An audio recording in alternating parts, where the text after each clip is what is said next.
गणपती मिरवणुकीत डीजे लावणं महागात पडलं। डीजेसह मंडळाची बारात पोलीस ठाण्यात नेण्यात आली।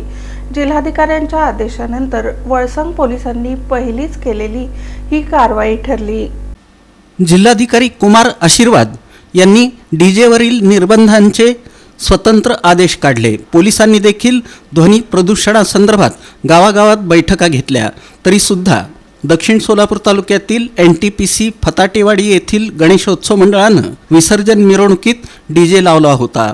वळसंग पोलिसांनी त्या डीजेवाल्या बाबूला पकडलं।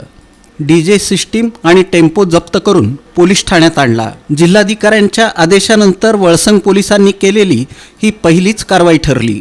भारतीय नागरिक सुरक्षा संहिता 2023 मधील कलम 163(1) भारतीय नागरिक सुरक्षा संहिता अंतर्गत मिरवणुकांमध्ये मोठ्या आवाजाचा डीजे, लेझर लाईट वापराला बंदी असल्याचे आदेश जिल्हाधिकारी कुमार आशीर्वाद यांनी काढले आहेत।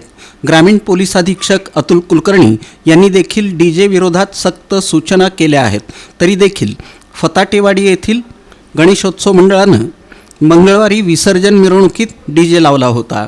याची माहिती एका नागरिकानं वळसंग पोलिसांना कळवली। सहाय्यक पोलीस निरीक्षक अनिल सनगल्ले यांच्या मार्गदर्शनाखाली पोलीस अंमलदार शंकरराव पाटील, बनकर चव्हाण यांचं पथक तिथं पोहोचलं। राम भीमराव माने, विनायक गुरुशांत तळवार यांना पोलिसांनी ताब्यात घेतलं। त्यानंतर मिरवणुकीतील डीजे, टेम्पो, इतर साहित्य देखील जप्त करून पोलीस ठाण्यात आणण्यात आलं। डीजेवाल्याला नोटीस देऊन सोडलं असून त्याच्यावर न्यायालयात खटला पाठवणार असल्याचं सहाय्यक पोलीस निरीक्षक अनिल सनगल्ले यांनी सांगितलं।